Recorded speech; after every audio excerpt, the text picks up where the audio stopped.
हालात बड़े सख्त खराब हैं चीमा साहब वहां पे। मोदी साहब ने बाबे बाइडन से बात की है। हाँ जी, अब बाबे बाइडन से पूछा जाए कि बांग्लादेश है किधर, तो उसको कोई पता नहीं। बांग्लादेश की मुश्किलात में इजाफा होता चला जा रहा है। एक और मुसीबतों का बड़ा पहाड़ बांग्लादेश पर टूट चुका है। बहुत बड़ी टेक्सटाइल इंडस्ट्री रेमंड इंडस्ट्री ने अपने तमाम टेक्सटाइल इंडस्ट्री को बांग्लादेश के अंदर बंद करने का फैसला कर दिया। और साथ साथ एक बड़ी खुशखबरी इंडिया के लिए है कि ये सारी टेक्सटाइल जो है अब इंडिया के अंदर शिफ्ट हो रही है। Bangladesh, which is facing its worst political crisis since independence in 1971, poses significant concerns for India's textile and apparel sector, particularly for the companies which are operating their factories in the neighboring country. जो है doctor Yunus साहब ने बिल्कुल ही अजीब सा U turn ले लिया। उन्होंने कहा जी ये बांग्लादेश के अंदर जो हिंदुओं को मारा जा रहा है is nothing to do with the religion, ये पॉलिटिकल मूवमेंट का हिस्सा है, क्योंकि सारे हिंदू जो थे वो हसीना वाजिद के सपोर्टर थे। तो जितने सपोर्टर उनके होंगे हसीना वाजिद के सबको मार दिया जाएगा। ये कौन सी क्लैरिफिकेशन आपने दी है भाई? उनके लिए मुश्किल भी आ रही है। सबसे बड़ी पहली मुश्किल तो वो इंडिया से इलेक्ट्रिसिटी ले रहे थे, अडानी पावर से वो इलेक्ट्रिसिटी दे रहे थे, जो कि $800 मिलियन उन्होंने इंडिया का यानी अडानी ग्रुप का देना है। अब वो दे नहीं पा रहे। क्या समझते हैं, बिजली काटेगी या फिर आगे चलेगा इंडिया? बहुत बड़ी डेवलपमेंट। और इस पूरे खित्ते में अगर इंडिया की बात करें तो इतना जो जबरदस्त प्लेटफॉर्म दुनिया को इंडिया बिजनेस के पॉइंट ऑफ व्यू से जो है ऑफर कर रहा है कि बांग्लादेश जो है जो टेक्सटाइल की वजह से जाना जाता था आज रो रहा है और सारी की सारी इंडस्ट्री जो है वो इंडिया शिफ्ट हो रही है। मोदी जी ने किससे बात की है हिंदुओं को बचाने के लिए? मैं हैरान हूं इस बात। फिर दूसरी बात ये, खैर ये भी है, लोग इस पे स्पेकुलेशंस कर रहे हैं कि doctor Yunus is coming to New York in United Nation General Assembly session में मोदी साहब भी आ रहे हैं, तो साइड लाइंस पे शायद उन हिंदुओं के लिए बात की जाए। हमारे यहाँ जो पॉलिटिक्स होती है वो एस्टेब्लिशमेंट प्रो होती है। अगर आपने एस्टेब्लिशमेंट को खुश करना है तो आपको इस तरह के नारे लगाने पड़ते हैं। जब आप इस तरह के नारे लगाएंगे तो आपकी पॉपुलैरिटी अगर जीरो भी होगी तो आपको उठा के किसी अच्छे ओहदे पे और किसी कोई ना कोई मिनिस्ट्री मिल जाती है। मोदी का जो यार है गद्दार है। उनकी जो पोर्ट लगता है वो पोर्ट भी इफेक्ट हो गया। वो प्रोडक्शन करेंगे तो किस लिए करेंगे? उनके पोर्ट ही सारे बंद हो गए हैं, सील हुए हुए। वहाँ पे वो army has taken over, that doesn't mean that कि उनका बिजनेस कम्युनिटी सारी उनकी जो है ना वो इस वक्त हॉल्ट पे आ गई है। और अगर डॉक्टर यूनुस की गवर्नमेंट और दूसरे लोग जो है वो ये कहते हैं कि हसीना वाजिद के सपोर्टर्स को हमने मारना है, तो please accept them as refugees. लोगों की जानें बचाएगा। मेरी this is what my opinion, I can be wrong, लेकिन उसमें चीमा साहब मैं बिलखसूस उनकी स्टेटमेंट से डिसएग्री करता हूं डॉक्टर यूनुस साहब की कि ये जो पॉलिटिकल मूवमेंट है, पॉलिटिकल मूवमेंट के अंदर मारा तो नहीं जाता ना किसी को। बांग्लादेश की जो सिचुएशन है, पाकिस्तान की जो सिचुएशन है, और ऐसी सिचुएशन में इंडिया का क्या रोल है? आपको नहीं लगता कि भाई इंडिया बहुत तेजी से ग्रो और डेवलपमेंट की तरफ जा रहा है, और हम जो उनसे हैं, चाहे पाकिस्तान की गवर्नमेंट हो या बांग्लादेश की गवर्नमेंट हो, कभी प्रोटेस्ट और कभी ये मामला हो रहे हैं? एब्सोल्युटली ऐसे ही हो रहा है। इंडिया जो है वो बहुत ज्यादा ग्रो कर चुका है हमारे।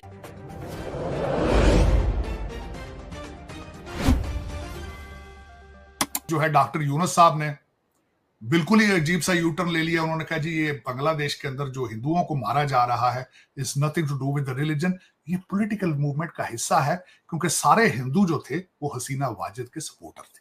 तो जितने सपोर्टर उनके होंगे हसीना वाजिद के सबको मार दिया जाएगा। ये कौन सी क्लैरिफिकेशन आपने दी है भाई? हाँ, दूसरी बात उसकी ये की गई है, हालात बड़े सख्त खराब हैं चीमा साहब वहां पे। मोदी साहब ने बाबे बाइडन से बात की है। हाँ जी, अब बाबे बाइडन से पूछा जाए कि बांग्लादेश है किधर, तो उसको कोई पता नहीं। नहीं तार साहब, मजे की बात बताऊं, आपकी बात को सप्लीमेंट करता चलूं कि जो रीड आउट आया, जो इंडियन रीड आउट में बांग्लादेश का जिक्र था, व्हाइट हाउस के रीड आउट में बांग्लादेश का जिक्र नहीं था। फिर जॉन किर्बी से सवाल हुआ 3 दिन बाद कि बांग्लादेश पे बात हुई, उसने कहा हाँ हुई है, लेकिन रीड आउट में कोई जिक्र अमेरिका ने नहीं किया। उनको बाबा जी को तो पता ही नहीं ना। बाबा जी, मैं as an American I am embarrassed. इस बंदे ने इलेक्शन से विड्रॉ किया है कि उसकी सेहत खराब है, लेकिन अगर तुम इलेक्शन नहीं लड़ सकते तो हुकूमत किस तरह चला सकते हो भाई? अमेरिका को कौन चला रहा है आज? मोदी जी ने किससे बात की है हिंदुओं को बचाने के लिए? मैं हैरान हूं इस बात।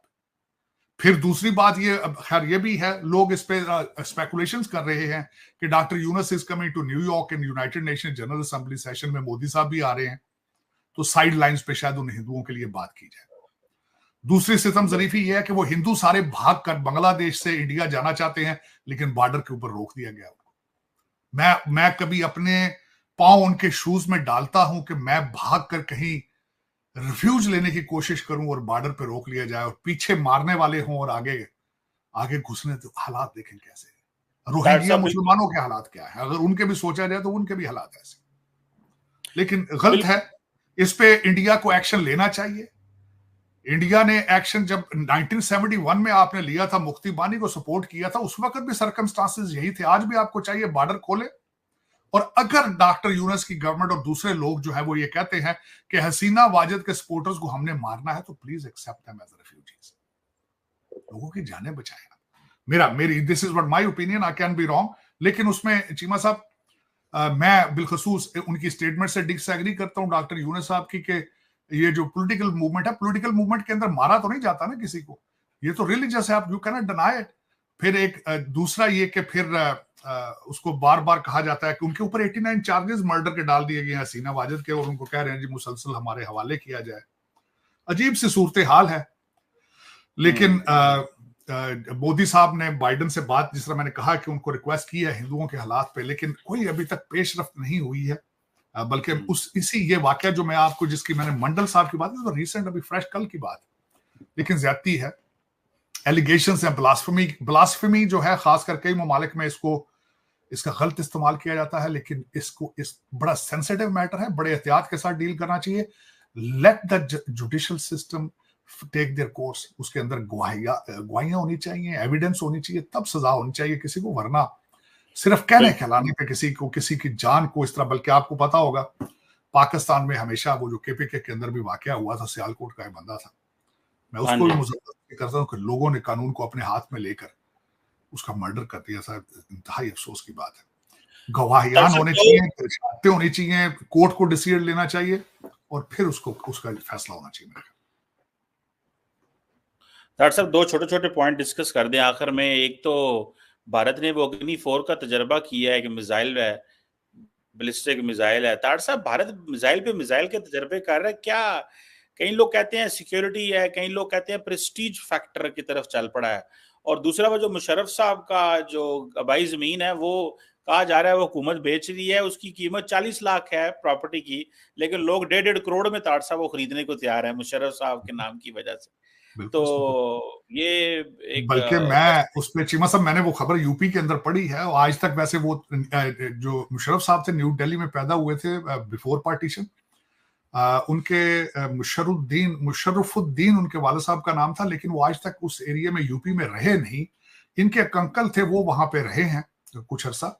2 एकड़ लैंड थी, वो आपकी बात बिल्कुल ठीक है, 43 लाख उसकी कीमत थी वो, लेकिन 1.5 करोड़ से ऊपर चली गई। चीमा साहब, आपको मैं मजे की बात बताना चाहूंगा, यहाँ पे सिर्फ वो लैंड की बात हो रही थी। मैं खुद एक पाकिस्तानी इंडियन सिख का बहुत बड़ा फैन हूं, खुशवंत सिंह